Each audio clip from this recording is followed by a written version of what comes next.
A hush has descended over the orbital. The corridors of the upper rotunda stand empty and glittering with a frost in the half-light. The few brave souls who do venture out of their quarters are wrapped up in several layers of thermal clothing, hurrying from place to place with clouds of vapour billowing around them. A crew of habitat engineers are working on heat exchangers in the orange glow of a heat lamp liberated from McThargoids. On the parade, things are a bit more lively.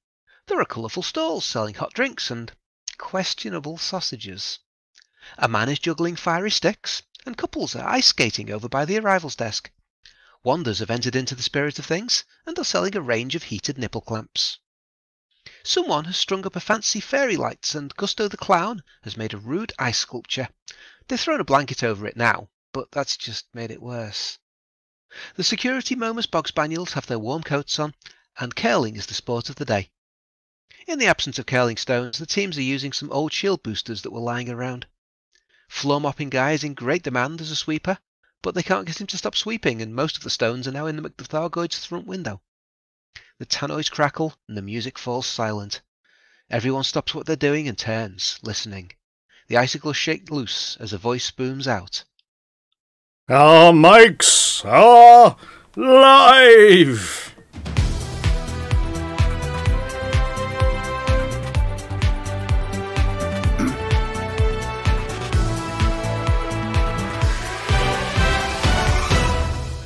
Good evening, everyone, and welcome to Hutton Orbital Live. We have the studio all toasty and cozy. I'm Wilma Fingadoo, the hostess with the grossest. So it's time to meet tonight's presenters. Hang on, I'm not gross. You're just jealous. Because I've got a fried egg, Monster Munch, cream cheese, curly whirly, and worm sandwich with extra worms. And you don't. Do you want a bite? Sorry, I was scratching my bum and then accidentally picked my nose with the same finger. Did you say grosser? Because I've got something green and I think it might be stuck to this button. Hello, I'm your Harkness and I dropped my picnic bar into the studio cat's litter tray. I mean, I found it again, but there aren't any nuts in it, and it's all dissolving when I dunk it in my tea. Well, they certainly were gross. I'm Norma Snookers, and I have to sit in a room with this lot and their assorted smells. Let's get on with the headlines so I can get out and get some fresh air. The producer goes missing. Kidnap or catnap?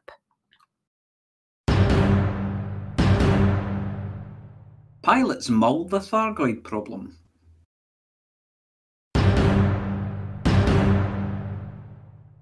Too hot, too messy. Update, week 24. 3309's Xeon's rich list reveals startling source of the cache of the wealthiest in the galaxy. Atris 5060 brings us a long list of things to do about Tharg. And a comfortably short peek at the flashing ankle of Hutton's system states.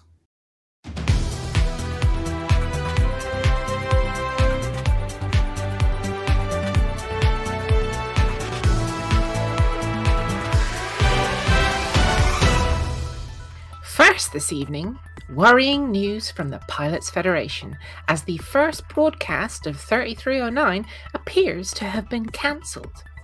For pilots looking forward to seeing newly married Pirate Arf, his sidekick the Gambit, and maybe even a wave of pink as the PWAF lands on the docking pad at Shinrarta, plus of course access to all the latest in seasonal paint for your ships, there's only a postponement. It turns out that the power behind the galaxy is an agent of the Pilots Federation, known by the codename the Producer. Some say that he's a disembodied voice. Others that he's got a Steam Deck which he controls the galaxy from, and a voice box that doubles as a soundboard. But we know him as Adam. Unfortunately, the one thing that the PF can't produce this week is a producer. And without producing a producer, the production has ground to a halt. Of course, unable to stop themselves, The communications team from the Pilots Federation are gamely sitting on their sofa and waxing lyrical about this week's pretty pictures, and playing a copy of a recent Galnet News Digest to many plaudits.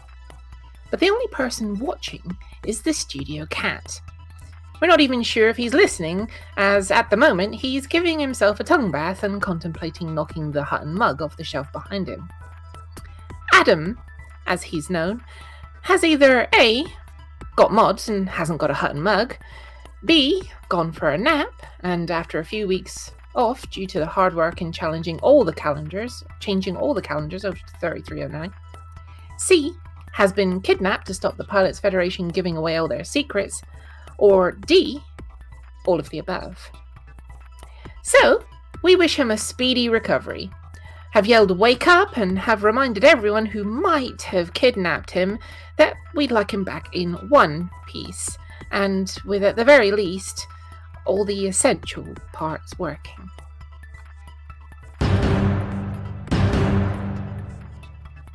In the war against the Thargoids, there are many plans to win, most of which involve big tables with little model spaceships on them, big sticks and much chin scratching. Some people have taken to using game theory to try and work out the best tactic, which involves either dusty copies of elite battle cards or some dice and the EDRPG rulebooks. Others have comprised a wish list of things that make Thargo boom faster and have submitted them as a petition to the Pilots Federation for their consideration at their next staff meeting. These have included 1. Getting more people to do the pew-pew thing. Brainstorming ideas for how to achieve this have included giveaway paint jobs and declaring it a community goal, which always seems to bring people out of the woodwork. Though what Flossy would make of the various tier rewards for shipping in booze and performance enhancers in sufficient quantity to induce hand wavium and making maelstroms disappear is anyone's business. Maybe a double-engineered ice cream machine for the ready room of your carrier. 2. More guns.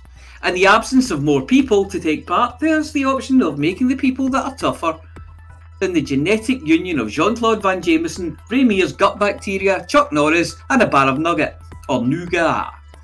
Given that we've already enhanced the anti-xeno guns to have more pew to the pew-pew, the available option is sticking more of them on your ship, without causing it to spontaneously combust or shut down.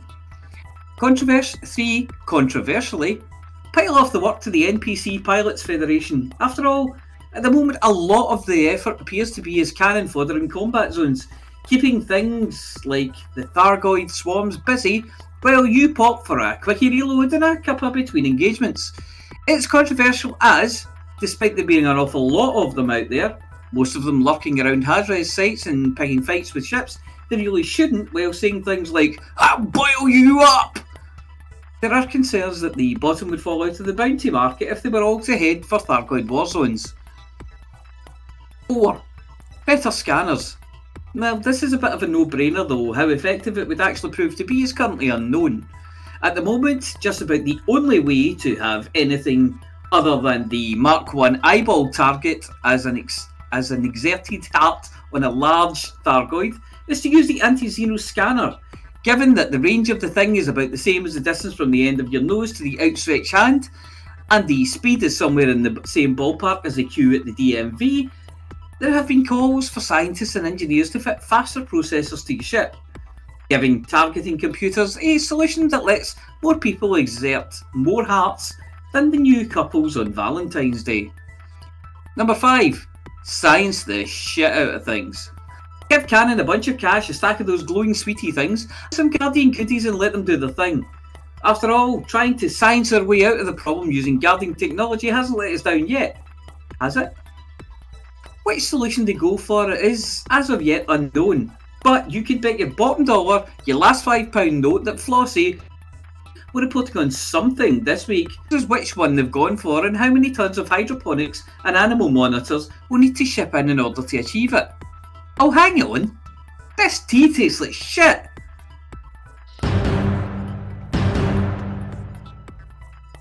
Too Hot Too Messy has now been going for an astonishing 24 weeks, with total deliveries exceeding 48,000 mugs and gin. courtesy of other courier services. It's another modest week last week, with deliveries down below 1,500 for 3 weeks in a row. Every mug counts, and also, you may just win a real mug by taking part. What you get from fighting Tharg, eh? A chance to win a severed tentacle? I don't think so. 2 new commanders joined the effort last week, taking the number to 276 participants. 3 new squadrons are represented, increasing the number taking part to 91. And of course, more are always welcome. Naturally, Hutton are blazing their own mug furrow across the bubble, having delivered over 21,000 mugs and gin. The Winged Hussars are still in second place with over 2,400 muggings, and the Paladins have been pushed back into fourth by the Buckyball Racing Club, now in third, over 200 ahead with 1895. The Undead are still in fifth, and are the last squadron to have collectively delivered more than 1,000 mugs. That irritating guy who still hasn't changed out of his slightly whiffy now green Christmas combat sweater is still leading the field with over 4,750 mugs and gin delivered. Some say that he has a reality all of its own, and it's virtual. Waller 81 is firmly established in second place with over 4,000, ahead of Nemb in third with over 3,300. Infinite Dreamer is fourth, but being caught by Shea Blackwood, only 8 behind in fifth. New commanders have joined the 1,000 club no new commanders have joined the 1,000 club this week. The membership is still numbering 8.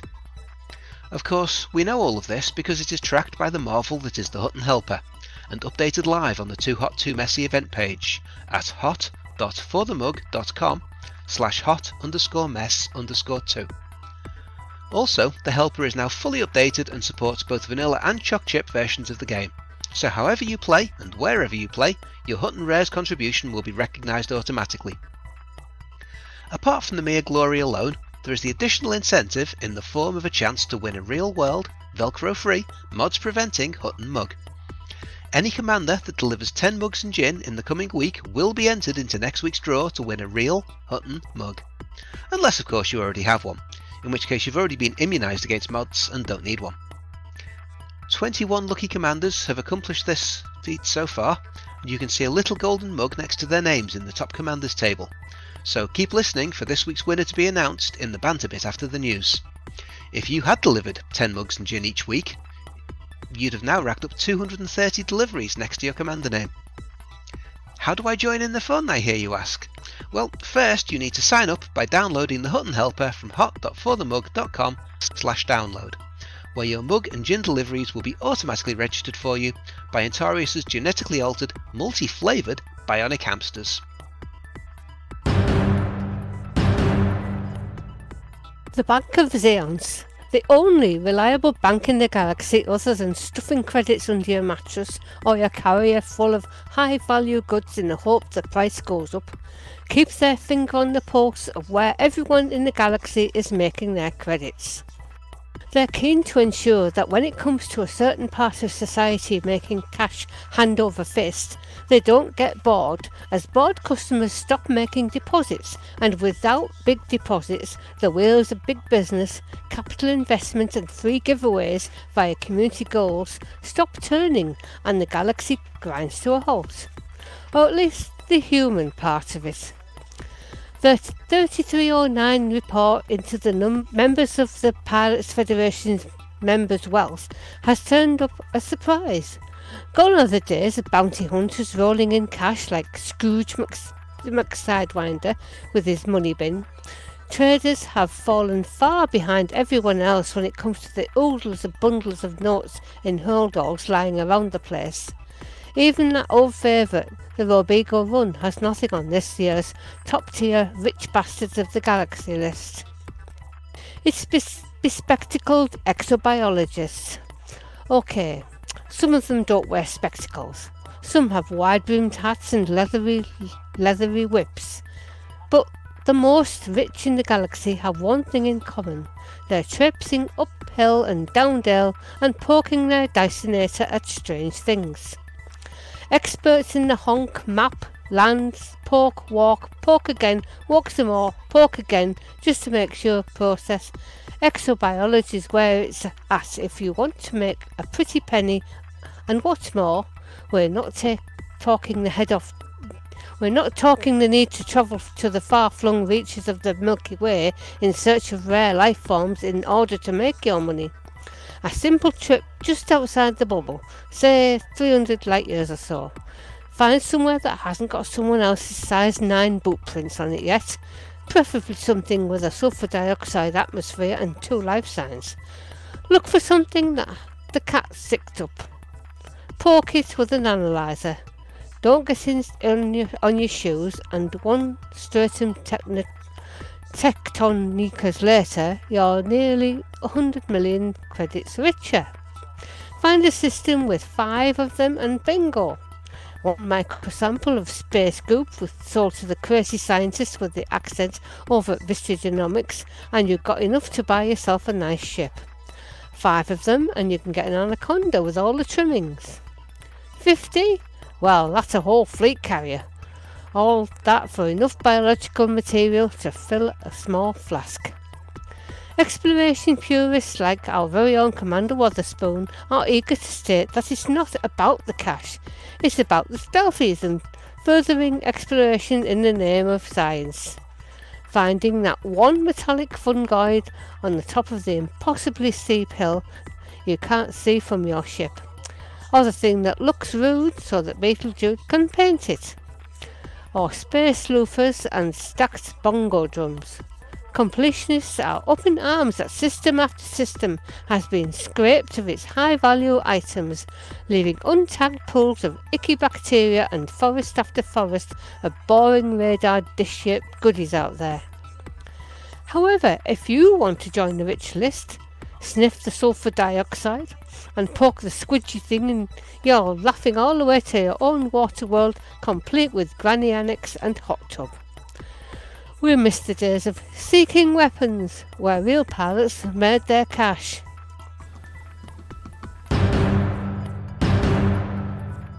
Okay, Atris 5060 here with a quick preface. Preface or preface? I'll never remember which one it is. Anyway, updating with the fact that yes, it's a long and it's very important, this message. Some player groups have had a hard time out near the Cocky Joe Maelstrom and have yet to get a single victory over the Thargoids. Oh dear. I'd love to see a big turnout from Hutton to show them our support and really emphasise the PWP, that's pilot with pilot, that's the one, attitude that we hold near and dear. And anyway, on with the report. Good evening, truckers. Atris 5060, reporting in from the front lines with your latest updates on the Thargoid War.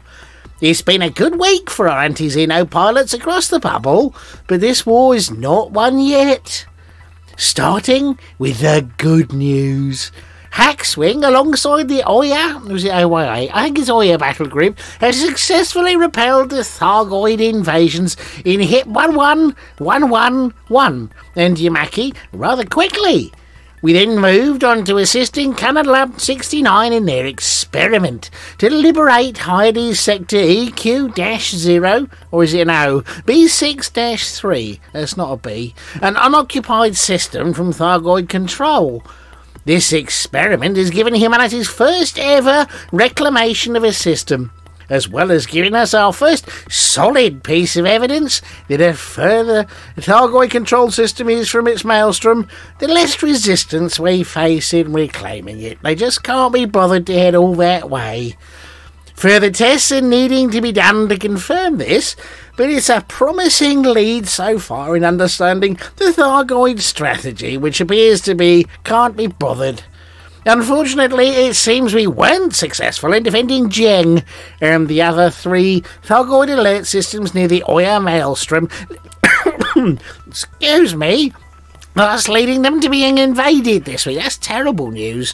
Across the other battle groups, victories were seen in Chanyaya, Vogalu, Namayu, Hovandala, HIP 21380, Heidi Sector YZ-O or 0, B6-3, and Doogies, Muru Doogies. An effort was made to also save HIP 20492 near the Endra Maelstrom. However, Thargoid reinforcements arrived before we could completely push out the invaders. Boo to Tharg.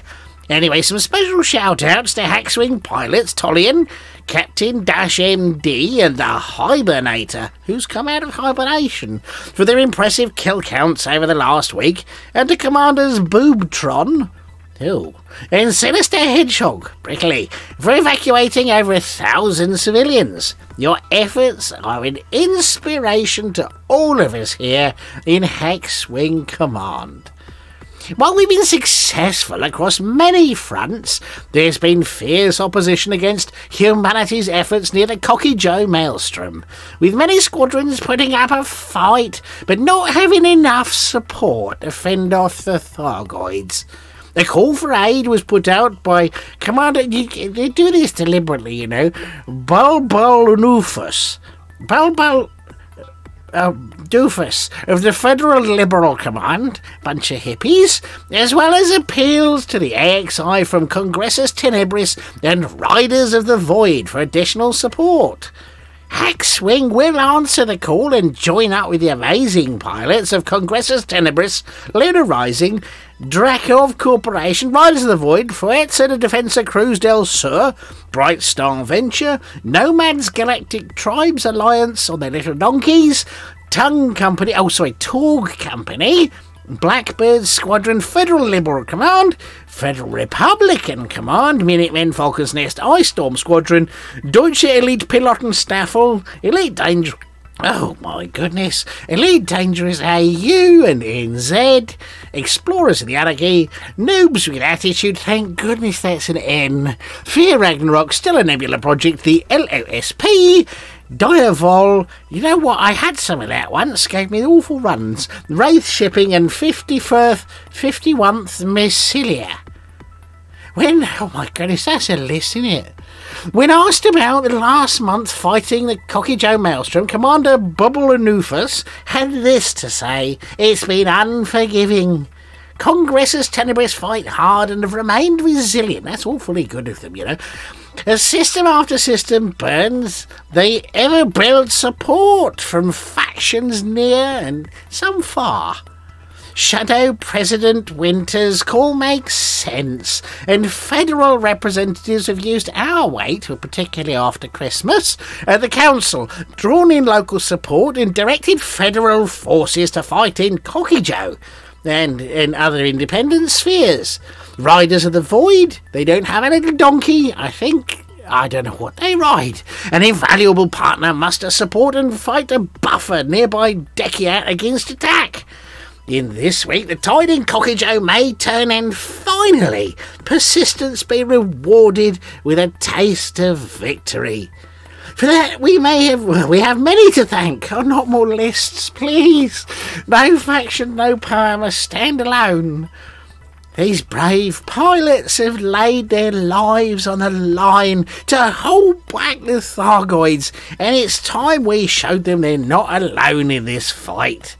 Join Hackswing this week in Cocky Joe will also be Eds 38, that's all one of them, Lab 69, The Hive and AXI. Hackswing, your orders for this week will be to help repel the invasions in Cold 285, Sector AF-EB13-1. I really hope you lot are taking notes, because I'm not. And Chibbies. If we can achieve victory quickly in these systems, we'll move on to Vokovi. Congressus Tenebris has welcomed us into KD Port at Laumas. I've seen some of our carriers over there as well, to use as a forward base for operations. Combat and evac pilots are needed, so come prepared. Let's show our allies that we have their backs, in their fronts, and their left and their right, and kick Tharg out of their homes. And for some of our international commanders, bonjour à tous les braves pilotes français qui défendent l'humanité contre des ennemis qui ont 8 faces et un amour pour la couleur verte. Je suis désolé que parler comme ça et briser mon accent français et probablement mes cordes vocales. Défendre la trace. Für unsere deutschen Freunde lieben wir sie auch und finden, dass sie einen großartigen Job machen. And for the Antipodean pilots, g'day mates, Sheila and Bruce say they're doing a bonza job and are looking forward to white wine in the sun with Barbie. I've got no idea what that means or who Barbie is. I'm confused. Maybe code. Anyway, and for the Kiwis, I was asked to say hi to them. Apparently, the pin is mightier than the sword, but the hacker is mightier than the Thargoid Raw. And for everybody else, thank goodness that's over for the mug. Good luck out there, truckers.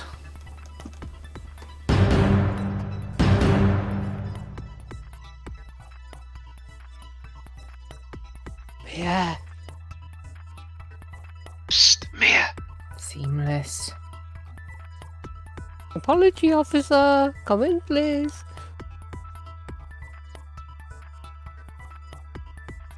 We appear to be yes, experiencing a technical glitch with the apology officer. Please wait for a moment while we reboot them. Doo-doo. Am I on now? Oh, you are. Yes, the you reboot are. worked. There we go. Right. It did. I unplugged it and plugged it back in again. Right. Sorry, I missed that last part of the report. Could you read that again, please? Of course he will. Just from. I think Atris might be banned. Right. Anyway, I clearly have no idea what's going on. You know what? I think Chicks makes this stuff up. Okay. Anyway, let's give it a bash. Barnard Star is looking remarkably healthy this week. Well, for Barnard Star anyway, it's 38%. You never had it so good, you dockers. And the Epsilon Indy has dragged its sorry carcass back into the green this week at 40%. I know it's barely in the green zone, but let's not look a gift horse in the mouth.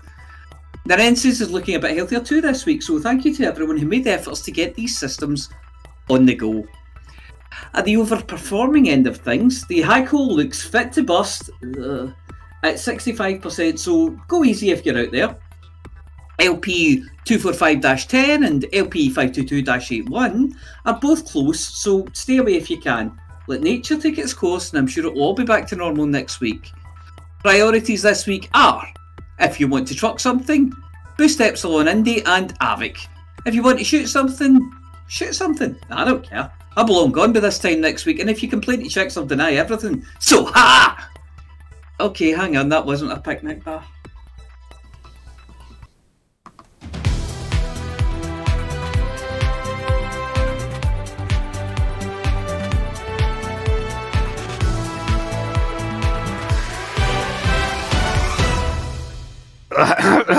Okay, right. Atris, making up for last week. Hey, 17 minutes on one article, all on Atris's own there. Wow. Yeah. Oh, dear.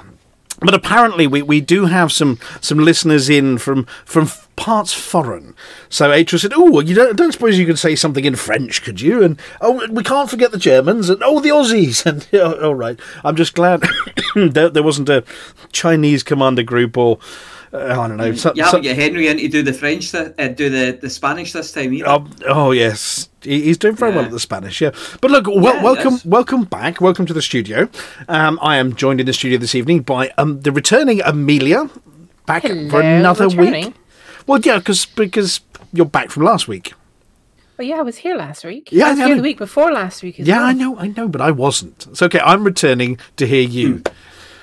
Anyway, it's lovely to hear you. He's been away, but you're the one coming back. Yes. I'm just glued to this chair. Yeah. And by the apology officer.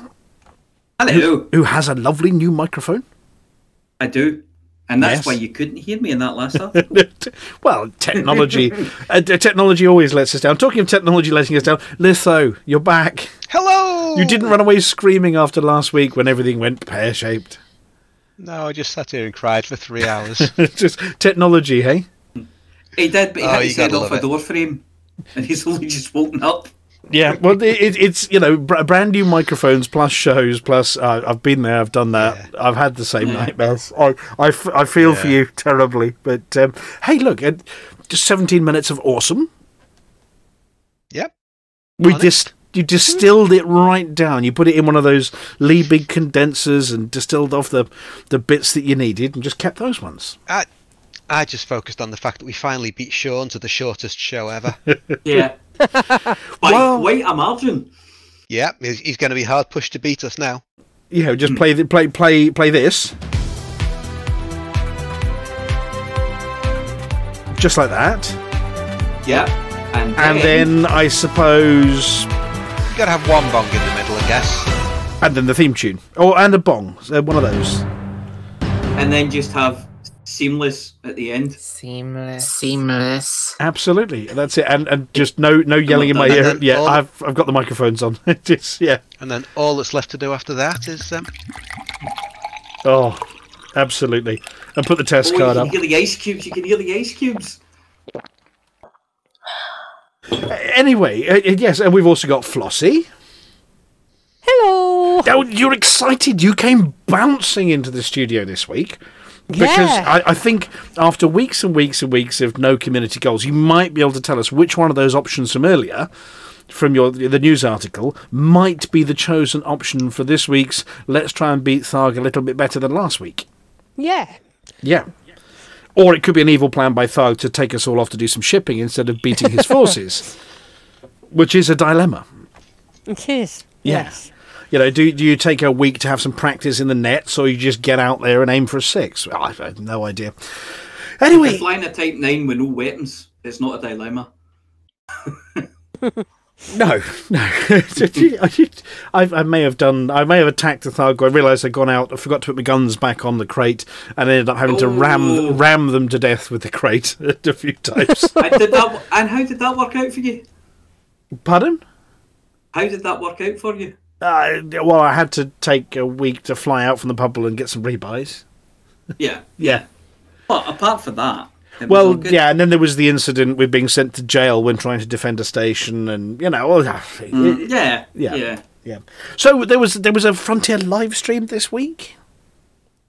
No. Oh, no, there definitely was, because I had the note in my diary and everything supposed for to it. be, yeah. My diary reminder went off. Yeah, well, you see, it looked a bit like... I put it up on screen. Let's see, that's the reverse view of the studio, and you see that chair in front of the desks. That's where producer Adam is supposed to sit, and unfortunately, producer Adam has come down with mods. We have had confirmation he's caught mods, and it's the COVID-flavoured mods as well.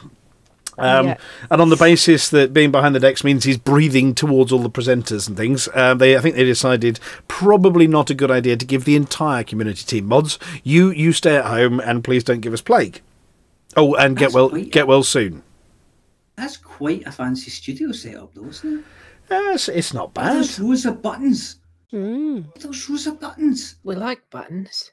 Yeah, I like buttons. Do you know what? Look, there's red ones. There is somebody in the galaxy that knows what all the buttons, knobs, and twiddly things do as well. Yeah, it's smooth. Ooh. Yeah. Anyway, I'll put that one away again. There we go. I'm bringing this one back up. So, Sally MM, pilot of the PWAF, did bring notice of the postponement. They wanted to be fully transparent on the reason. It's not because they hate us. It's not because they've got nothing to talk about. It's because they've got plague, or they don't want plague from producer Adam. And on the basis that they do hate us, but that's not the reason. One of their options was the B team of Litho, me, and Joshington Bob. I don't think they went with that option. They've heard this show before. Anyway, well, on the basis they've robbed everything else from the show, I wouldn't put it past them, including playing, the Galnet News Digest and all those bits. Yeah. Anyway, so I'm going to pick on somebody. Amelia. Yes. We've got a special notice / announcement / thing We to do. say. Yes. Yeah, we do. And it's reason to celebrate, even though we've had all this bad news about Frontier not doing their live stream. So what are we celebrating today? We're celebrating Nocti's birthday. Yay! Happy birthday, Nocti! Happy birthday, Are we going to sing to him? I think we should. Of course we are. I think we should.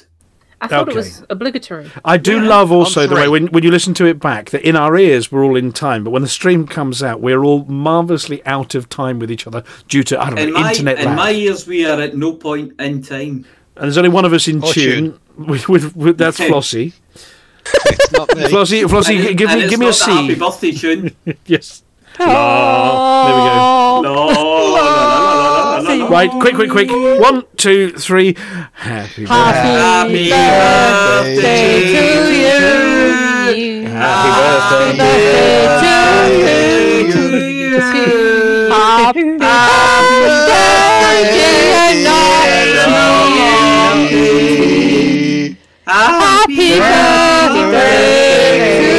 you. Okay, that has set the Momus Bog Spaniels off howling. Oh my goodness. Right, and our listeners just all dropped out of the stream.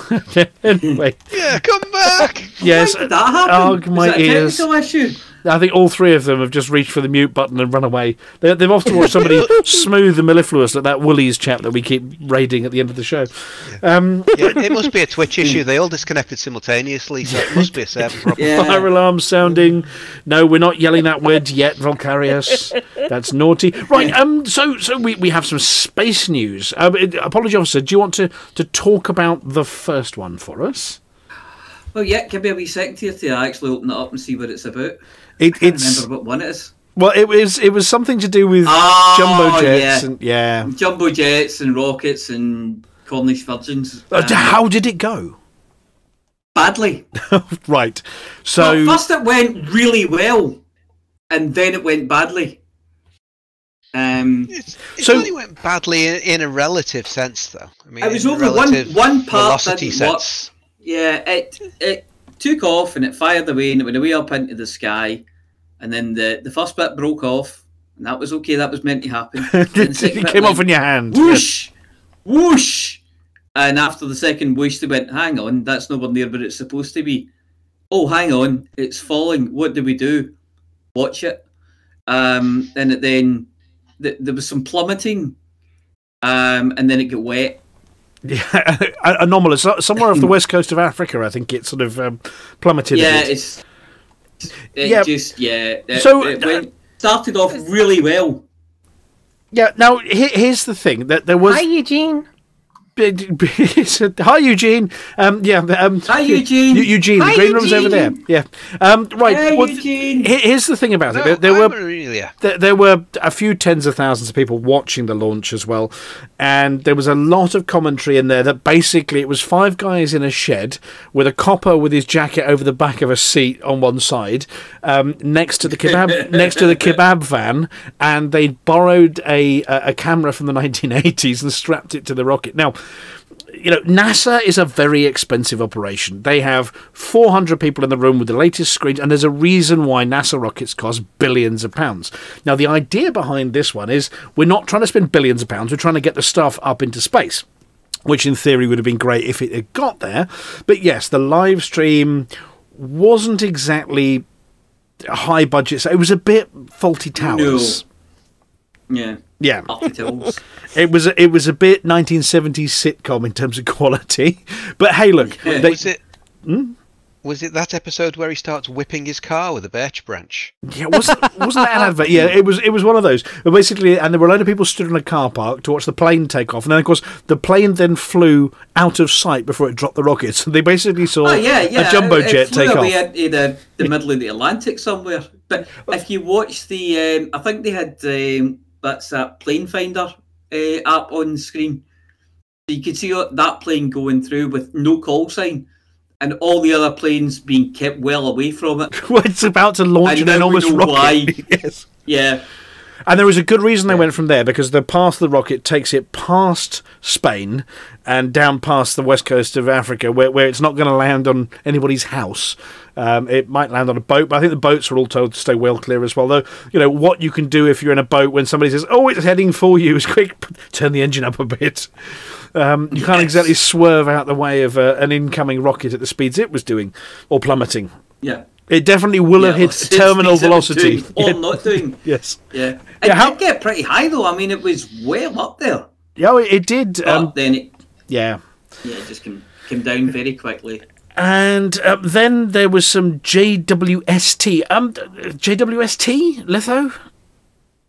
Yeah, it's celebrated its first birthday of launch, and Well, the American Astronomical Society's first meeting since it started returning data was last week. So an awful lot of people have been finally presenting their papers on the research they've done, and there's an awful lot of JWST news appearing right now. But basically, all we really care about is they've released a batch of really, really pretty pictures. No, I might have one of them to pop up in a second. Let's just see. Do I have one here? Pop it up on screen from the JWST. I mean, there's all sorts of nebulae shots, and there's, I mean, the planet Neptune, the real glowing one of the planet Neptune it almost looks transparent. Yeah, there's some absolutely stunning ones of some bubble galaxies, and there's a great one actually. I think it's the Pillars of Creation that they've got the before and after. So 2 different versions wavelength wise.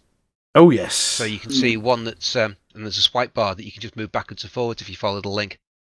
And one of them, it's lots and lots and lots of clouds of dust and gas, and then you swipe it across into the far infrared, into the near infrared, and suddenly it's full of stars. Well, and they actually took a picture of Dimorphos as well, where we smashed something into that asteroid, 160 meter wide rock that was orbiting another rock, and they actually managed to catch the plume of about 1,000 tons of dust kicked up on impact as well. So, yeah, it's doing some Phantom Galaxies M74. I mean, that thing looks like something that we scan with a bioscanner or whatever. But £10 billion project. I've got one of the images up on screen at the moment. I mean, it's other space, but we see this every day when we look out the window of our spaceship. But we're not used to seeing it down here on planet Earth quite that clearly. Yeah. I mean, it looks like it looks like something Betelgeuse would have drawn, rather than actually taken a photograph. Yeah, if you'd said Betelgeuse draw a galaxy, she would have drawn something like that. Yeah, if you imagined a galaxy and a nebula and all those bits, yeah, it would look like that. Right. So the next one on the list, Flossy, have you got the list up? I've got it in front of me, yeah. Right. Yeah, so we're down to the third one now. What's this one all about? Let me have a look. Do you want me to take this one? You can look at the next one. Yeah, you look at the next one. We'll give the apology officer this one, and then Amelia can come. Actually, this is an Amelia kind of thing, but I'll explain why in a minute. But go on then. You take this one. They are slagging off the internet, and what they're saying is, when we look back at it in 50 years' time, it'll just look bizarrely archaic and things like that. They're also saying that it's likely that your workplace will be in the metaverse somewhere, so it won't be behind the screen or anything like that. You'll actually interact with objects like through augmented reality and things like that. So you'll be in a workplace which doesn't exist in the real world, if you like. I don't think it'll happen. I mean, it's tough enough when somebody steals your stapler and there are only 2 desks away. Do you know, they could be on the other side of the planet. Yeah, and it's tough enough to get your boss to actually let you work from home sometimes. So, but I mean, in the Hollow Me workplace, it's like Hollow Me. So you got your Hollow Me workplace, you get shouted at by a Hollow boss, you go to do a Hollow commute, and then you put your lunch in the Hollow kitchen. And somebody steals your Hollow lunch for the Hollow fridge. Well, I mean, Amelia, never mind your stapler. What if somebody? Amelia, this is something we did during the ECM that we did a couple of years ago, the virtual one after COVID lockdowns, where we all went to visit your house in VR. Oh right, yeah, I remember. And you were firing darts at my face and all sorts of stuff. Yeah, that was fun. I've got up on screen now. That wasn't VR. That was real. Oh right. Okay. Well, I've got up on screen now. Look at the graphics. They're saying it could look this good in 50 years. Dang, that's sweet. I mean, that looks like Flossy's house in Second Life. It's that good. Oh my god, that is so bad. 15 years ago. It's not in real life. I mean, who would think of running a virtual radio station where people, virtually connect up and broadcast a show every week for 7 years? I mean, somebody's bound to come up with it sooner or later. Yeah. I just kind of think as well, if you were in 3D virtual reality or augmented reality or whatever, you'd still a bit of beard than that, wouldn't you? Oh, virtual hollow beer. Not you, no beard. I can't grow a beard. I've tried. Oh dear. Well, you need to get a stick-on one then. With one of those noses and glasses and a fake beard. If you're in the metaverse, you can have a beard and nobody can say anything about it because it's yours. You can be whoever you want. You get yourself a hollow beard, and then you can get hollow soup on your hollow beard. Do you think I could pull a hollow beard off? Well, as long as you haven't used strong glue. Oh. Yeah. Yeah. Yeah. Anyway, do you mean pull it off, or do you mean look good in it? Pull it off. Both. You could look good in anything. Oh. Yeah. Yeah. Oh, crikey! A message from what you guys have been doing this for going on 7 years. Yes, we've been doing this for 7 years now. So I better let you know who this is. This is a friend of mine from my guild in World of Warcraft. They're called the Reliquary Institute. And I told them about you guys, and I said, "Hey, I'm streaming tonight. Do you want to come listen?" So. Welcome on board to all the silliness here. More space. We can only apologise. Well, no, I can apologise. I'm from Warcraft. None of the rest of you are allowed. Yeah. It's my job. Stop stealing my thunder. Right, next one then, Flossy. Are you Eugene? We're very, very sorry. Well, for everything. We've got to tell Eugene about the next one, Flossy. Did you manage to look this one up? So our next space news. Let me put a picture up on screen. Here we go. More space news. Apparently, a new partnership between the satellite phone firm Iridium and chip giant Qualcomm will bring satellite connectivity to premium Android smartphones later in the year. Androids in space. What? Androids? Well, we're talking C-3PO and R2-D2. Android phones. They're not androids. The things that aren't the lovely iPhones, the other things. You know, the ones that are a quarter of the price. So basically, can tell. So we're they're acting like satellite phones as opposed to talking to a mast down the end of the road that's disguised as a tree. Places with no mobile coverage, handsets can connect with passing satellites to send and receive messages. Right. Awesome. It's initially text messages only, so I wouldn't get too excited. I might be able to get a signal in the back room. Well, you probably get better signal than you do in the middle of central London or something. It's which seems to be a permanent not spot for mobile phones. You know, that third world city that's definitely not a major technological hub at all. Right. Well, moving along then, back to the apology officer. What? Hang on a minute. Well, I'll do this one. Am I on the next space race? Oh, I'm putting a picture up now for you. Look, it's a giant rocket. There we go. Yeah, it's pretty much the Americans against the Chinese as the next space race, and obviously they're doing things like moon bases, and this is what's going to drive us forward. The same way the Americans versus the Russians kind of drove us onto the moon. This is driving our return to the moon, permanent habitats in space, and moon bases, and possibly even Mars, that kind of thing. Yeah, so actually, the fact is, it's not that sort of Americans and Russians anymore. It's got nothing to do with the current, well, it may do, but theoretically nothing to do with the current political situation and the bad behaviour by a certain president over in Russia and all the evil things he's been up to. What it's actually got to do with is the fact that the stuff they've got up there is pretty rubbish and is falling to bits. It's old. I think it's the thing. Yes, it's been there for a while. It's not rubbish. It's good stuff, but it's getting old. Well, of course, China's already got a space station out there in orbit. Yeah, they got their own one. Yeah, they've done their own, and they've sent stuff to the moon and Mars already, and So I think a bit of competition's healthy, isn't it? Yeah. Oh, definitely. Yeah. Because you want to be first. You want to stick your little flag in it and say we were there first, or at least if you're American, it's a favourite thing to do. It used to be a British thing to do, except we realised that everybody got upset with us when we tried sticking flags in their thing and kicked us out. But it's got a price tag of somewhere in the region of $93 billion, which for it's about as much as Elon Musk wiped off his share value with one tweet. Yes. Very possibly, yeah. £76 billion. Yeah, well, it's they're also looking at obviously new rules as well, because it used to be that it was just governments that could afford to get into space, but now there are businesses going to space, and all the rules that are out there are about sort of not country versus country, but the rules on how countries should behave and not own things and whatever. But now that businesses are going out into space, there's a whole pile of new laws. I mean, 1967 was a very different world, but they're looking at how to make companies pledge not to sort of misuse the resources out there and misbehave as much as they are countries doing so as well. The Outer Space Treaty was signed in 1967, but obviously only covers countries, not businesses.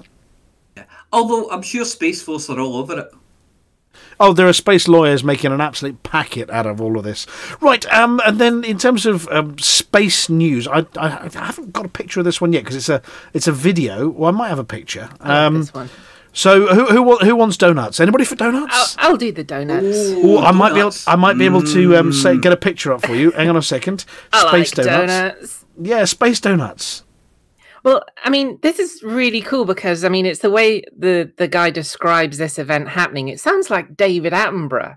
Have you actually read this? Basically, Hubble has found a hungry black hole and it's twisting a captured star into its gravitational pull into this really unique donut shape. And it's kind of cool. But the way it reads, it says, these are termed tidal disruption events. But the wording belies the complex, raw violence of a black hole encounter. There is a balance between the black hole's gravity pulling in star stuff and radiation blowing material out. In other words, black holes are messy eaters. It's like David Attenborough. It is. I mean, are you sitting comfortably? You read it like that too, yeah. And obviously the writer of this reads from the Apology Officer's book of big words that you got for Christmas, because it uses words like quiescent. Yeah. Yes. I mean, you don't often use the word belie. No, you don't. This is true. It's a nice word. We should use it more often. Yeah, anyway, basically... If you really want to know if he waxes lyrical or not, he tells you that a wayward star plunges into the gravitational abyss. Your guess. Ooh. Well, basically, space donuts. Gravitational abyss. Space donuts. Very pretty. Yep. Yeah, well, it's very pretty. A friend of mine who's a midwife did say that it looks also like the kind of cushion that they recommend some people sit on after having babies, because it sort of just provides support in the right places and anyway, so it looks like one of those. It does look like a pile cushion. That's true. It does. Well, there you go. There's jowls. Yes. Anyway, well, that's our space news for this week. We haven't got any more space news. We do this is sort of turned accidentally into a feature, hasn't it? It's not something we originally planned to do, but we're fascinated by it. Yeah. And look, I managed to get some pictures up this week, which was great. Back to real space instead of the imaginary stuff back from the year. What are we on? 2020? I don't know, 3309. Anyway, so back in 3309, we are doing the Too Hot, Too Messy campaign. And depending on how you read the articles, we've either given away 21, 22, 23 or 24 mugs. I think it might be 23. But it's time for us to announce who has won this week's Hutton mug to keep the mods free for their efforts in the last week. Now, before we do the reading, Flossy, I know we mentioned it earlier. How does one win a Hutton mug at the moment? Well, you need to have Hutton Helper installed, or the online version, and you've got to sell at least 10 each mugs and gin over the previous 7 days, and your name will be put in a draw, and if you picked out the draw and haven't won one before, you'll win a Hutton mug. And where can we get the Hutton Helper? Oh, yeah, that's a good question. Oh, yes, it's hot.forthemug.com. And there are details, Yeah, they follow the various links there. Now, in response to one question we had through, you do have to sell them to somewhere that hasn't already had them. Yes. And you can find those details out on that page. And no, you can't sell 10 of each in one go. That doesn't count. It has to be 10 to 10 different locations. You can't shortcut it. You can't cheat. But anyway, Litho, have you got the drum kit handy? I certainly have. Go on then. This week's mug winner is Reldas-Tomes. Congratulations, Commander Reldas-Tomes. So how might... Amelia, I'm going to pick on you this time. How might somebody claim their Hutton mug from us having been announced on the show? Well, this is very technical, so listen closely. You have to email, that's email, I took part, all one word, at huttonorbital.com. And you have to send us a little bit of proof, like a screenshot or something, proving that it's you. And let us know your address where we can send you the mug. Yep, and contact details, and then the Hutton Postal Service. Now, we do know at the moment there was some disruption to international postage after somebody hacked the Royal Mail. So we might have to sit on it for a few weeks while they undo the hacking. But if it's a UK address, we can get it out straight away. If it's an international one, we've got to wait until the Royal Mail is sending international parcels again. Or it might cost us an arm and a leg or, an Apex taxi to get it to you. But yes, Reldas-Tomes, if somebody wants to find them or notify them in-game, there is a little marker that goes up against their name on the Hutton Helper website. But if anybody knows Commander Reldas-Tomes, please do let them know. They have won a Hutton mug. If you don't claim it, we're going to send the apology officer after you. Thank you for the segue into my most favourite part of the week. What do you call a fat anteater? Grady. Dennis? Ah, George. A lard fark. Oh, dearie me.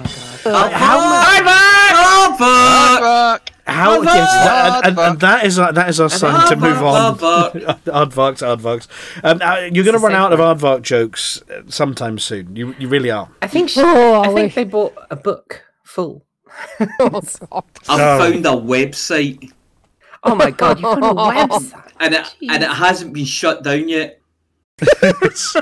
Somebody please can do a takedown notice on it. Right, Flossy, are you ready? I'm picking at the good ones. Oh, you're only being... Oh, I'd hate to hear what the bad ones are. Right, Flossy, you're all excited about this because you're back. Back, yes. Right, I have your tune ready. I've got the magic button. I hope it's the right button. Are you ready? I am ready. Right, Hutton, sing along time.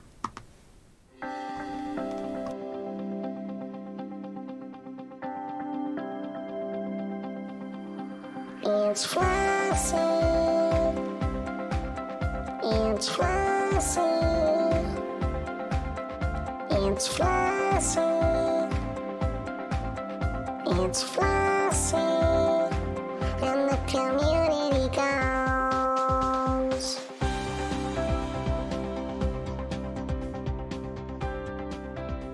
Hello, Flossy here with this week's CG News. Yes, CGs are back. New CGs starting today, 19th of January. Deliver resources for experimental weapon stabiliser. Azimuth Biotech has requested deliveries to LHS 1163 to manufacture a module that increases the Axe weapon's capacity. A press release from the corporation's PR division stated, Azimuth's dedication to defeating the Thargoid, which stretches back more than a century, has reached a new milestone with the development of our experimental weapon stabiliser. This proprietary invention redistributes the physical stresses that Axe weapons place upon a ship's infrastructure. The Class 3 and Class 5 variants allow ships to be outfitted with 1 or 2 additional Axe weapons respectively. Supplies of meta-alloys, insulating membranes, HN shock mounts and beryllium are required to begin mass production of our successful prototypes. All shipments should be delivered to the Glorious Prospect megaship in the LHS 1163 system. Sufficient resources will allow the Class 3 variant of the experimental weapon stabiliser to become available immediately, with the Class 5 variant reaching the market a short time later. As an additional incentive, the new modules are being offered as rewards to participating pilots. If Tier 1 is reached, the Class 3 experimental weapon stabiliser will be made available at rescue megaships on the 26th of January.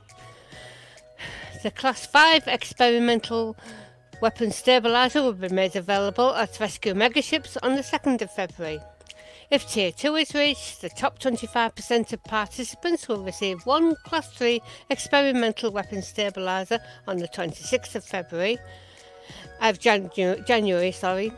If Tier 3 is reached, the top 50% of participants will receive one Class 3 experimental weapon stabiliser on the 26th of January.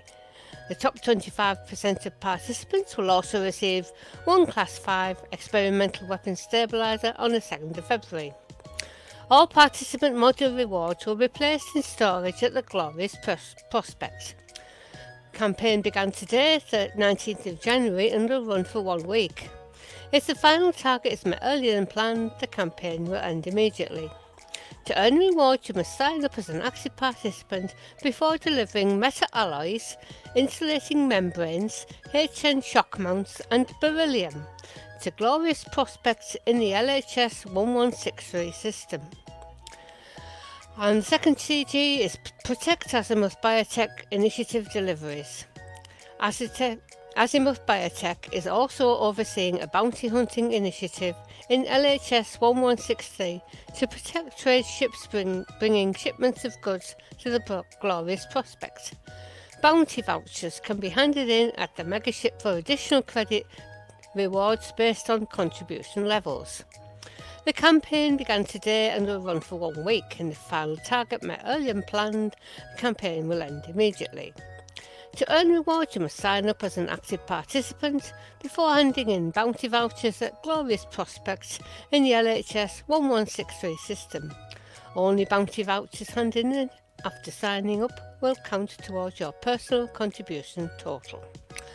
And that's it for this week's CG News. Flossy told you what to do. Before I hand over to the apology officer, I heard you taking a breath there. We had a request from the floor. How drunk were they? I know, yes. Well, I said, it's a sing-along, and a request from the floor.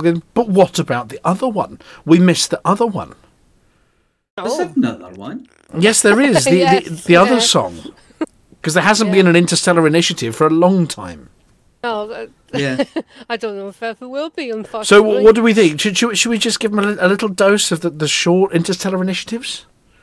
Go on then. God, it's been so long to celebrate Flossy and having CGs back. Do we want the short one or the long one? What do you think? Quick, long one. Straw poll. Hands up, everybody. Long one. Long one. Long right. one. I always want a long one.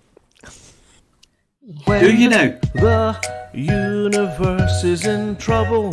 Bug infestations in the bubble. It's appropriate. Your home station's burned rubble. What on earth would we do when your faction leader's a dog and your daily tasks are a slog? You're feeling like a used cog. What on earth can we do now? Interstellar initiatives. Let Flossy tell you what it is. Then you can get involved with this. You should listen to what Flossy says. Interstellar initiatives. Flossy tells us what she thinks it is. Then you can get involved with this. Now you should listen to what Flossy says.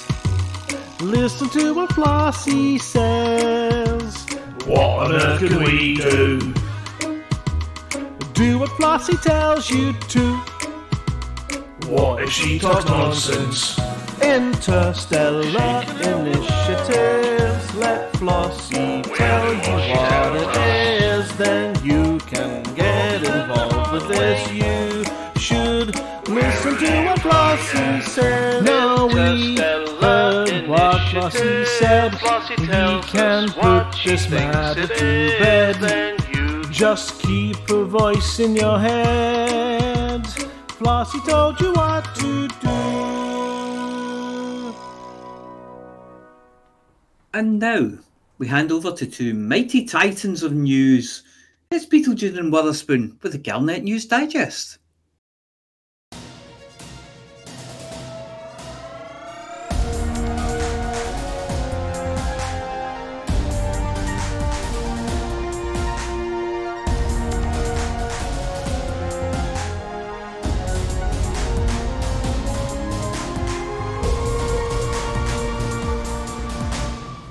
News Digest, 19th of January 3309. We read the news so you don't have to. In this week's news, guest editor ChatGPT tells us about the latest news from around the galaxy.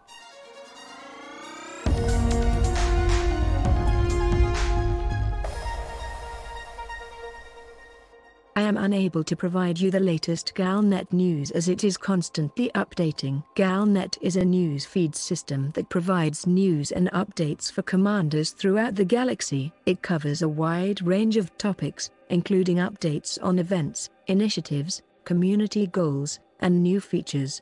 It can be accessed from the cockpit menu and is updated regularly. However, if you absolutely insist, I'll see what I can do.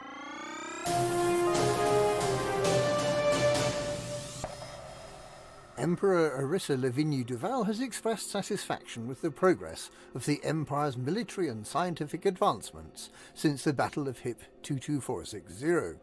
She credited the Senate for generating funding and opportunities for the revitalization of the Imperial Navy and highlighted the Imperial Science Academy's xenological research as a priority. Hadrian Augustus Duval, who was once considered a political rival to the Emperor, has voiced his support for the Empire's withdrawal from cross-superpower operations. Political journalist Cassia Carvalho reported that Hadrian's views align with traditional imperial values and isolationism, and that he may serve the Empire in a more official capacity. However, fears of an imminent Thargoid invasion have sparked public protests on the Empire's homeworld capital. Political journalist Cassia Carvalho reported that Chancellor Anders Blaine addressed the crowd, assuring them of the Imperial Navy's swift response to the Thargoid threat and the safety of the citizens. Emperor Arissa Lavigne Duval also addressed the crowd, reminding them of the Empire's heritage and duty to defend itself. However, Princess Aisling Duval publicly asked Emperor Arissa Lavigne Duval to pledge Imperial resources to a cross-superpower anti-Xeno initiative and work with the Alliance and Federation to reform Aegis. A handful of senators supported Princess Aisling's plea, but others criticised her for challenging the Emperor's decree. There has been no response from the Imperial Palace yet.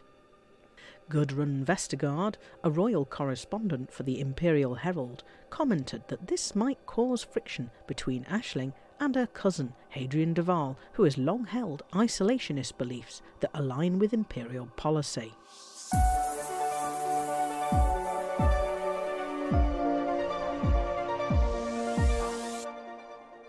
The court-martial verdict of Admiral Aidan Tanner has been officially overturned by an executive order from President Zachary Hudson.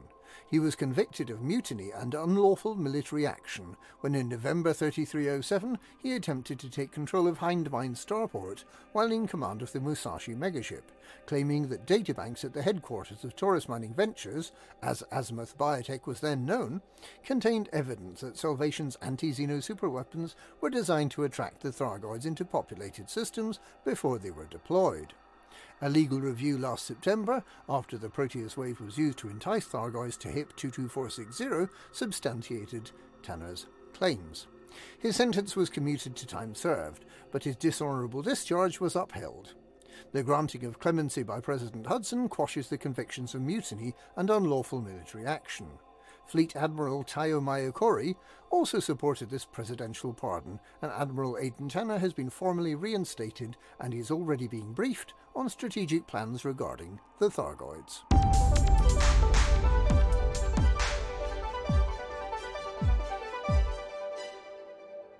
Azimuth Biotech, a corporation, has outlined plans to support the war effort against the Thargoids by improving ship anti-Xeno firepower. The corporation has established a research and development division specifically designed to improve the AX armaments. CEO Torben Rademacher explained that the corporation is working to increase the upper limit of AX weapons a ship can utilise, and that the research teams are already reporting promising results. He also stated that the corporation has moved away from the Proteus wave technology and adopted a more conventional direction, as the superweapon project was a failure. He further added that Azimuth Biotech is not responsible for the loss of life in HIP 22460 and that the Proteus wave was deemed an acceptable means of ending the war. The corporation has revealed prototypes of a module which improves hardpoint capacity for AX ships at the TZ Arietis Weapon Expo, which was well received by the media and resulted in successful deals to commercially manufacture its experimental weapons stabiliser. Azimuth Biochemicals CEO Torben Rademacher went on to issue an urgent appeal for commanders to provide the materials needed to manufacture the AX stabilisers. These stabilisers are believed to be crucial in the fight against the Thargoid invasion. In a statement released by Operation Witch Hunt, the initiative dedicated to tracking and documenting the Thargoids, it's made clear that while the operation will not intervene in the initiative, it does not condone or forget the actions of Azimuth Biochemicals under its former leader Salvation. The statement specifically references the company's acts of mass murder and attempted genocide, as well as its attempts to sabotage the work of the research organisation Aegis. Commanders are urged to come forward and provide the materials needed to produce the AX stabilisers. It is imperative that we come together to combat the Thargoid threat and put aside past differences for the greater good. That's all the Galnet news today, but I'm enjoying this so much, I think I'll do Hutton Orbital news too.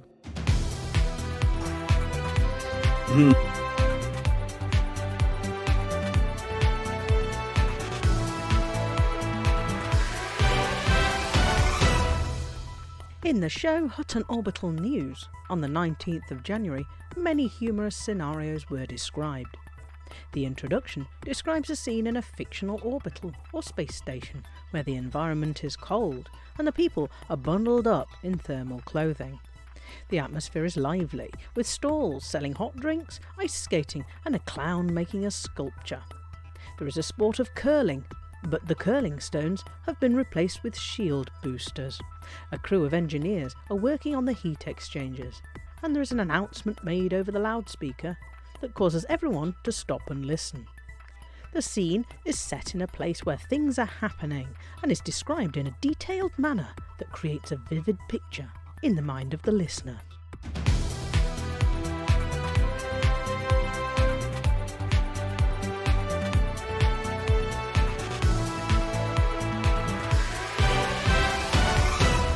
The first news story appears to be describing a fictional scenario in which a person known as Adam, or the producer, is responsible for the production of a broadcast for the Pilots Federation in the year 3309. However, due to his absence, the production has been postponed. The reason for his absence is not specified, but options A, B, C and D are given as possibilities. The passage also expresses the wish for Adam's safe return and for all essential parts of him to still be working.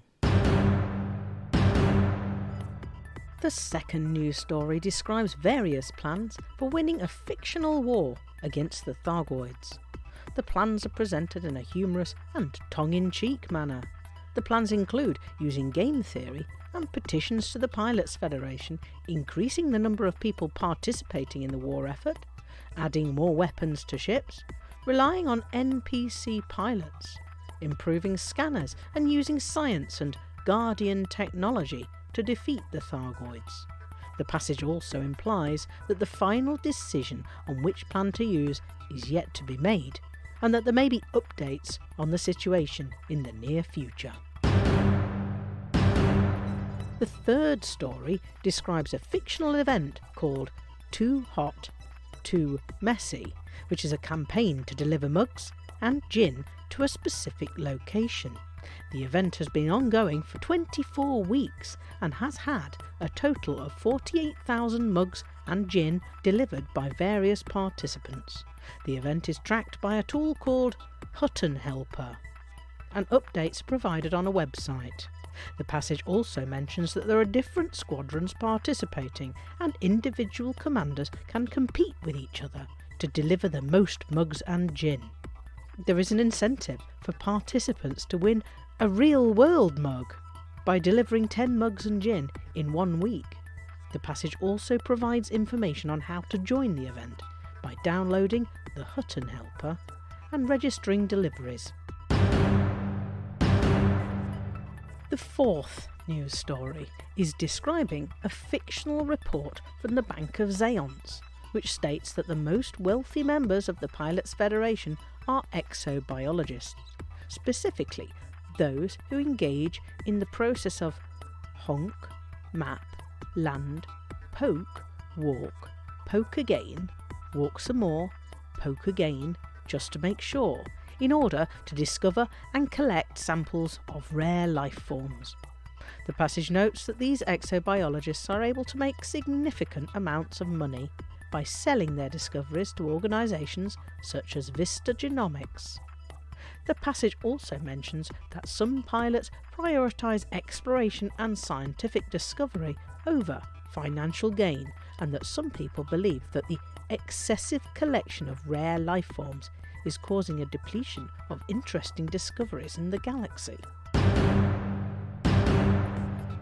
The fifth story describes an ongoing war against an alien race known as the Thargoids in the game Elite Dangerous. The writer, Atrus 5060, reports on recent successes and setbacks in the war, and calls for support from the player community in a specific area, the Kohiko Maelstrom, where some player groups have had difficulty repelling Thargoid invasions.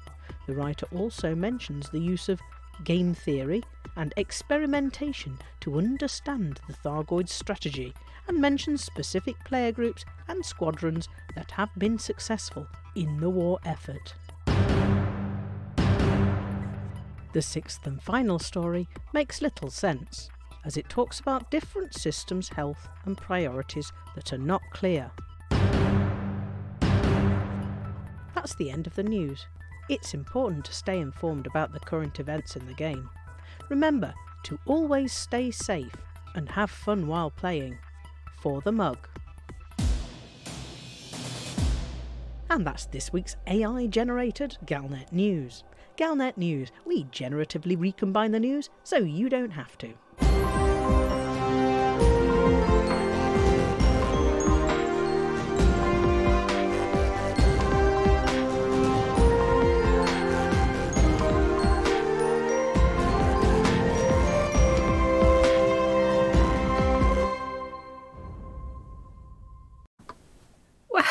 Well, wow.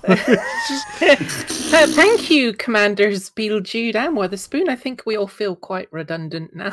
Yes, we've been replaced by a computer. Right, yeah. Anyway, now over to the Virgin Launcher 1 of news, crashing into everything and leaving debris all over the place. It's Mia Harkness with the Hutton Helper results.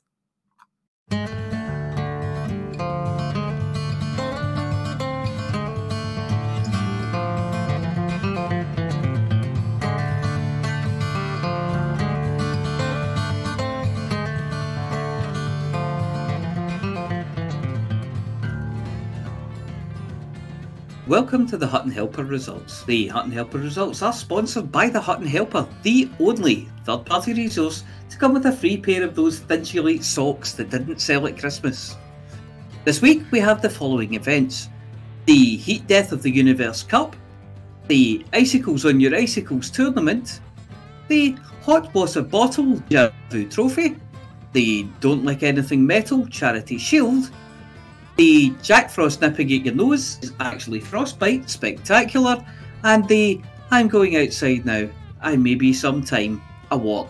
So, get your thermals on, make a cup of Bovril and get a draft excluder across the door. The Hutton Helper results are: Hobbs jumped 20,000 light years to come first in distance travelled. Pyrozine sold 67,000 tonnes of cargo. Bograt is top mission runner with 596 mission points. Alex Zuno handed in 888,888,888 credits worth of bounties. Tolian handed in 1.3 billion credits of combat bonds.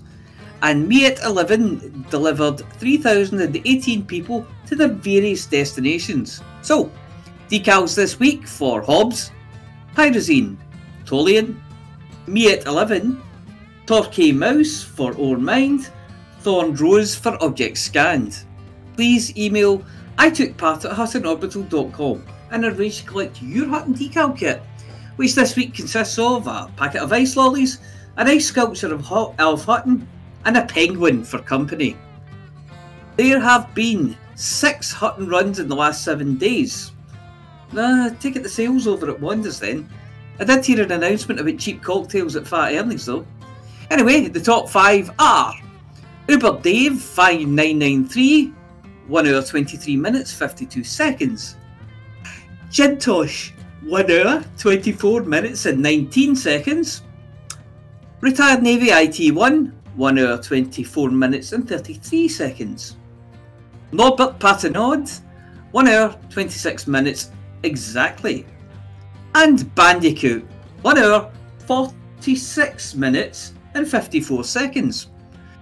There is a whole galaxy of stuff out there needing defrosted, exploded, launched, rung in, first-footed, decked with boughs of holly, motivated, evacuated, unfriended, ejected, manhandled or woman-handled, smeared, deflected, irrigated, emphasised, sniffed, snuffled, postponed, flip-flopped, mistranslated to and from Spanish, chilled, mugged, ginned, wrapped up with a pretty bow, shipped, shot, rescued, having their immersion ruined, battered and deep-fried, repaired, destroyed, bought, sold, squeezed, inflated, burnt, frozen, liquidated, evaporated, smelled, licked, discombobulated, recombobulated, head-butted, rubbed, compressed, enveloped, strained, fermented, murderised with 2 S's, interrobanged, upcycled, violently downcycled, disallowed, reallowed after consulting VAR, smelted, loved, adored, cherished and propinated.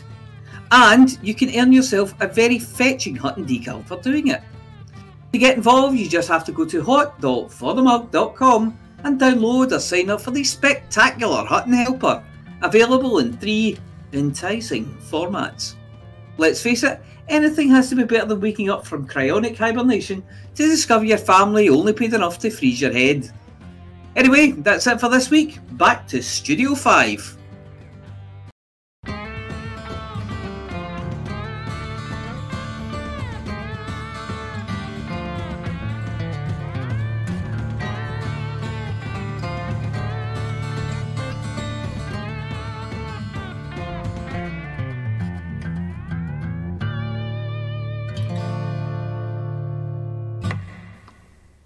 That list is getting longer. It's getting a lot longer. How many more ways can you come up with to do things in the galaxy? I'm sure you'll do things. Yes, there are many ways. Many more. Is it verbs or adjectives? It's verbs, isn't it? Well, yeah. I mean, you swallowed the thesaurus there, and then vomited it all over the page. Yes, I'll tell you a story about that later. Oh no! Right, well, look, thank you very much for that. And now it's time. We've got a new one this week. We're back on to new rares we've not covered before. Or at least I don't think we did, unless we're going a little bit space mad, which we could be after listening to that Galnet News Digest. Anyway, this is not the Galnet News Digest. This is the Galnet Rares Digest.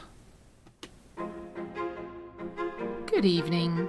This is Amelia Hawke, reporting for the Galnet Rares Digest. We try all the galaxy's rarest and most dangerous commodities, so you don't have to.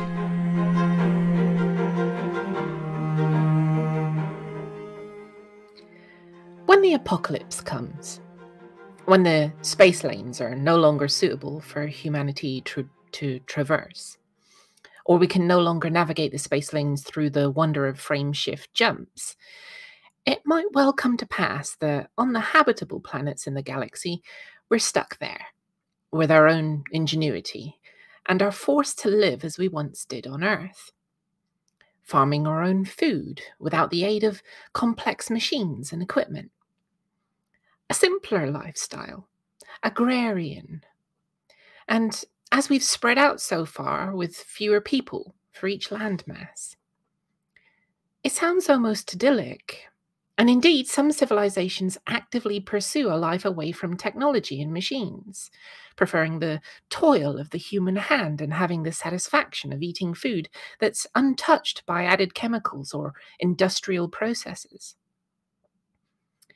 I don't believe that day will come, but if it does, then this week's rare item is one of those that I would definitely want to have handy. That age-old question of what 3 items would you want to take with you if you were stranded on a desert island? In my mind, it would be down to a choice of 2, as one of them would be taken up with this. I'm over at Griboski's outpost in the Fiagre system to see why this rare is one that's on any survivalist's wish list. 86 light seconds away from the jump point is the planet Stevenson, named after a renowned explorer who was marooned here back in the early days of frameshift galactic exploration. With nothing more than his ship's hull for shelter, the contents of his survival pack, and his own ingenuity, he lived for 40 years on the planet before being rescued. What he achieved was nothing short of miraculous. He built himself a house, leveled the land for miles around for pasture, planted and grew crops, dug out an amphitheater just in case people came visiting, built guest quarters, dug his own mine, and even explored and mapped most of the continent he was living on.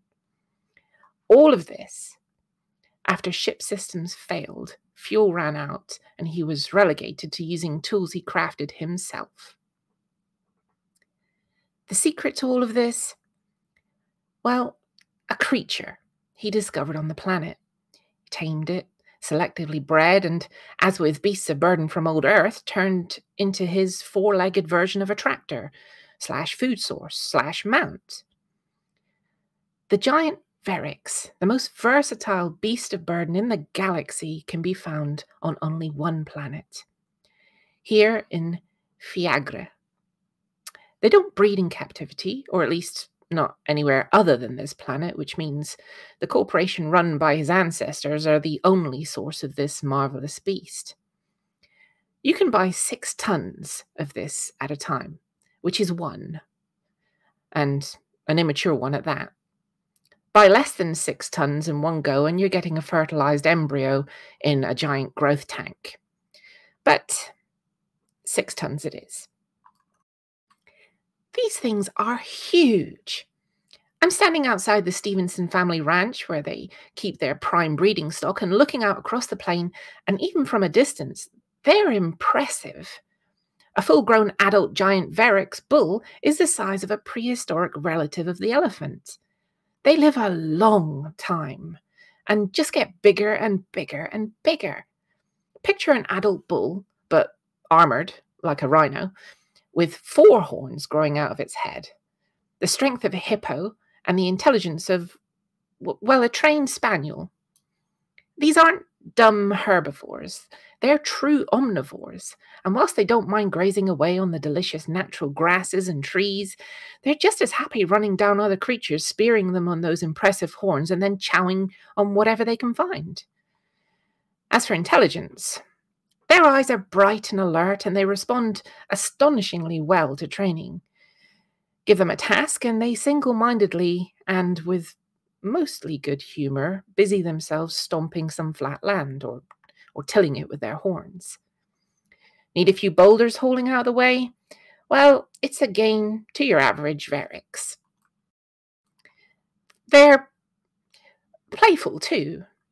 Sometimes maybe overly playful, where your average spaniel might bring you a slipper or a sock to greet you. Your average Verix will think nothing of uprooting a tree and dropping the whole thing on your lap as a gift, or attempting to climb into your chair with you for belly rubs and some fuss.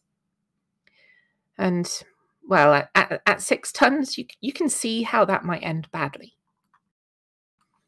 Herds of these things thundering across a plain when they've spotted you is a terrifying sound, an eager stampede that has you wondering whether this tractor on legs has decent brakes, and whether, even if you do hide behind something tough, whether it's tough enough to stop one who's misjudged the distance. There's an annual Verix riding contest at the start of every year where young farmers try their hand at riding one of the Verix, selecting their own one from amongst last season's new arrivals. Yearlings aren't as large as the full-grown adults. Well, it takes 20 or 30 years to achieve full size, but they're easily as large as a bull, and at that age, full of enthusiasm. Climbing on the back of one of the yearlings, and without the aid of a saddle, the farmers quite literally hang on for dear life as the playful Verix decides that it wants to take a look at whatever, or whoever, is on its back. The first young lass out of the pen is sitting firmly astride her chosen Verix, a smaller female by the look of it, but stomping and jumping before the gate is even opened.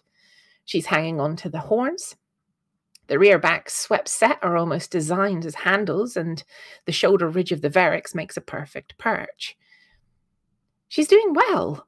The Verix is spinning in circles, trying to see what's on its back. One way, then the other. The girl looks dizzy, but she's hanging on. Next up is a young lad who can't be much older than 18. He's full of swagger. He's picked a larger Verix to try riding. He's really setting himself up for a fall. He's just smacked it on the arse. Okay, with that thick hide, I'd be surprised if it felt a thing. There aren't any predators for these, well, other than humans, who are partial to a nice Verix steak every now and then. But that's a huge waste of time and resources. You need a rocket launcher to down one of these, and even then, it might just be play acting and waiting for you to get close so it can go into a stomping rampage. Oh, and he's on the back of it, and it's walking calmly out of the pen. The lad looks so disappointed. I think he's trying to impress the girl from earlier. The Verix has walked over to the fence. It's walked through the fence with a crunch, not hurrying, just like it's going for a wander. But, well, he's still hanging on. The Verix has just yawned like it's bored. What's that he's doing? He's jiggling up and down, digging his feet into the flank. He's yelling giddy up and yah a lot. The Verix has just taken a look over its shoulder and sat down. Oh, crap. It's rolled over. Oh, that's nasty. Oh, the poor lad. It's getting up again and has wandered over to the other side of the pen. It appears to be putting one leg up as if it's asking for a treat. Oh. The stretcher has come out for the lad, but in truth, they'd be better with a shovel and a bucket. This is Amelia Hawke reporting for the Galnet Rares Digest, and I'm broadcasting from the Fiagra system. And I bet the most efficient beast of burden in the galaxy. All 6 tons of it. Trust me, you wouldn't want an enthusiastic one to jump up at you for a treat.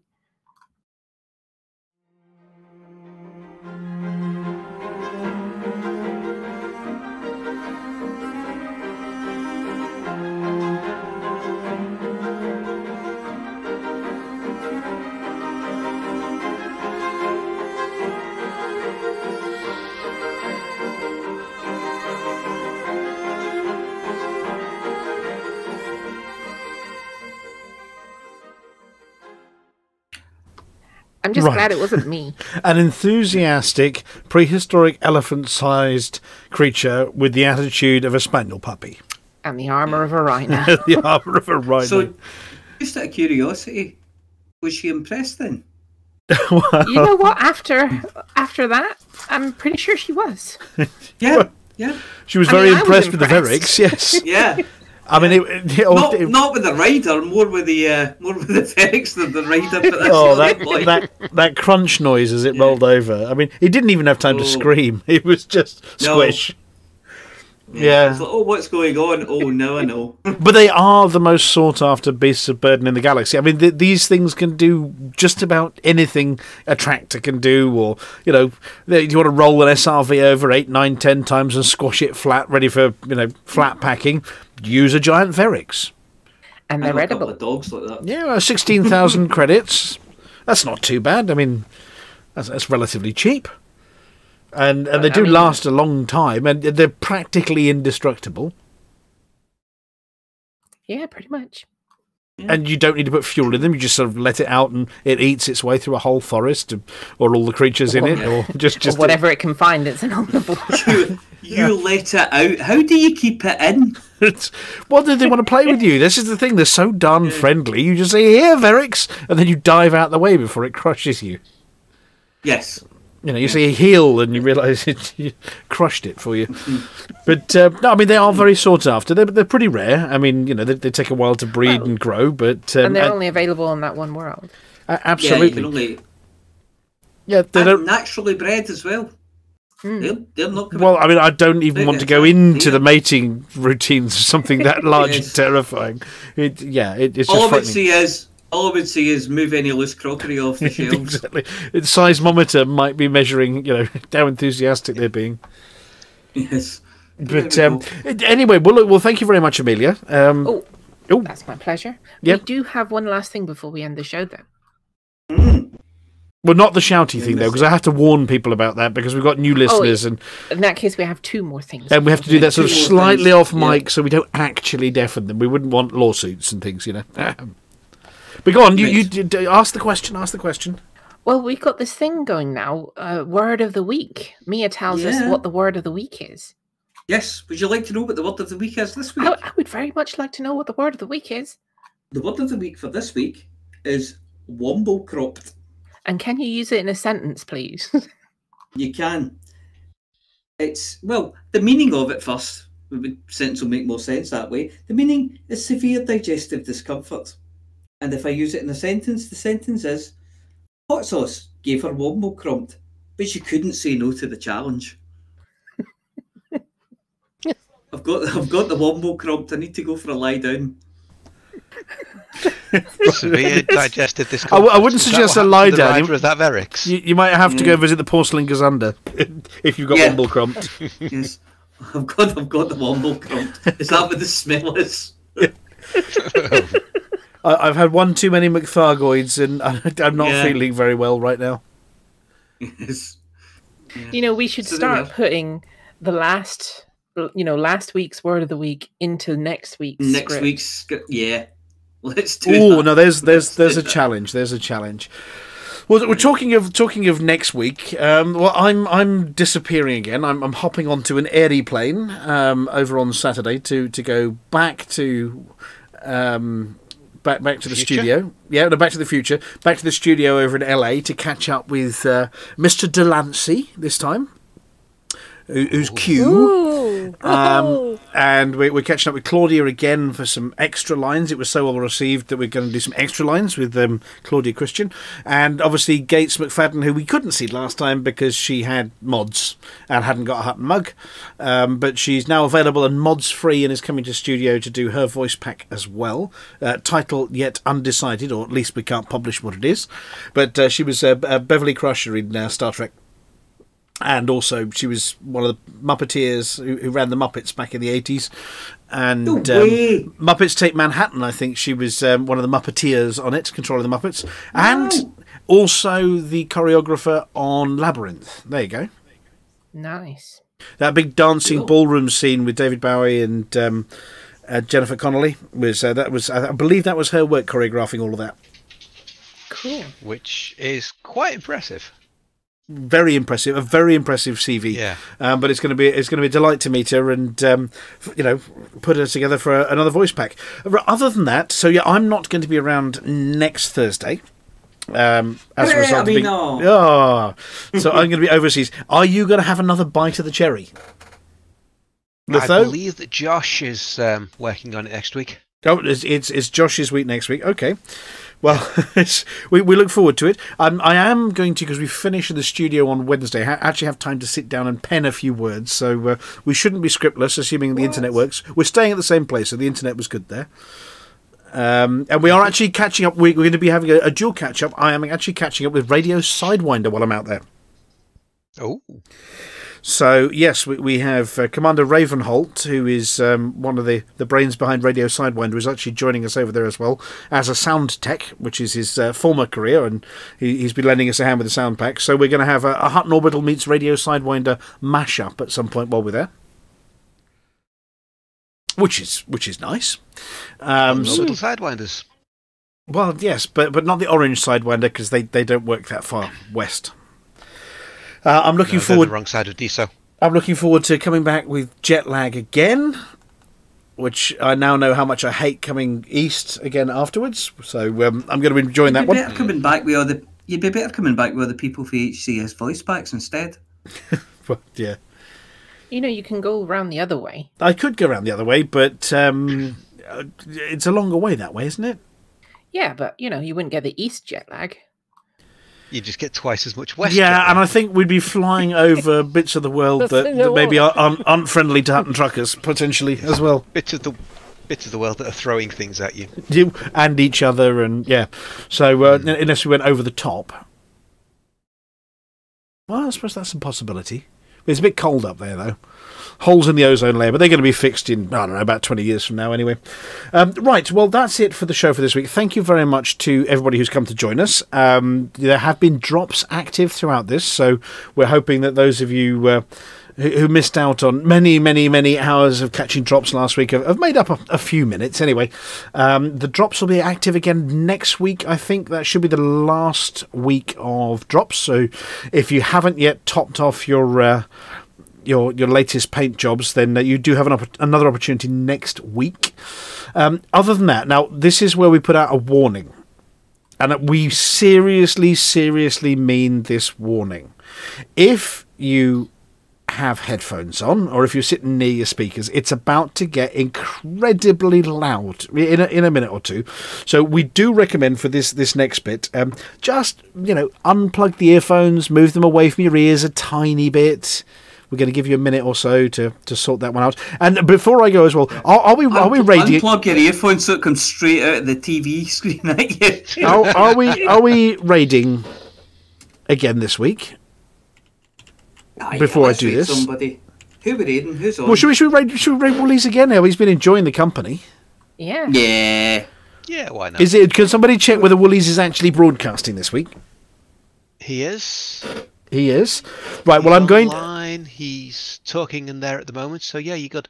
Right, we're good. So I'm going to sort that out for the end of the show. So if you want to watch more Elite with somebody who's very mellifluous and very smooth, then we are going to be raiding Woolies at the end of this stream. Other than that, you've moved your headphones away from your ears. Don't say you weren't warned. Amelia, just slightly off mic, just so it doesn't blow my speakers too badly.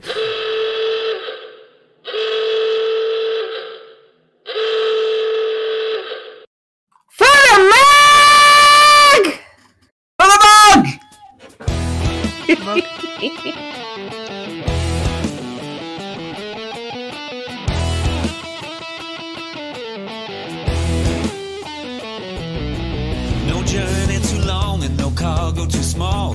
The profit margins never really mattered at all. We're gonna take the cargo where it's needed today. Super cruising all across the Milky Way. We'll take anything, anytime, anywhere.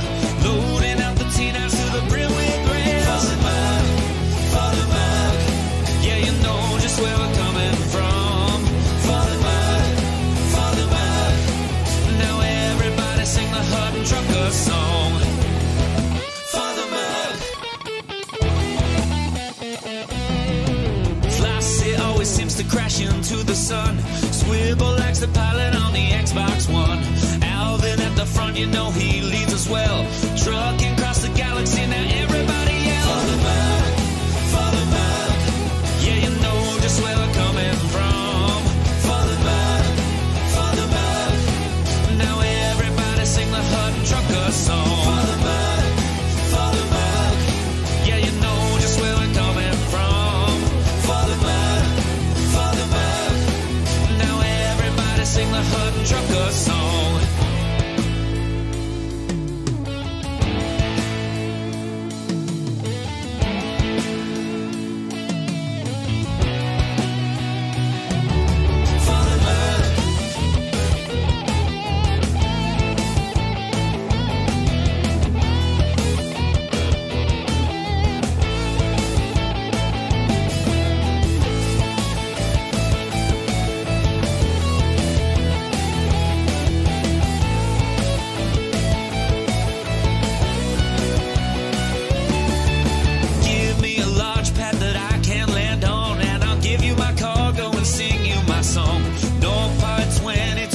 To go cruising to Hutton, whoa, no journey too long and no cargo too small. The profit margins never really mattered at all. We're gonna take the cargo where it's needed today. Super cruising all across the Milky Way. We'll take anything, anytime, anywhere. So shout it out loud like you don't even care. For the mug, yeah, you know just where we're coming from. For the mug.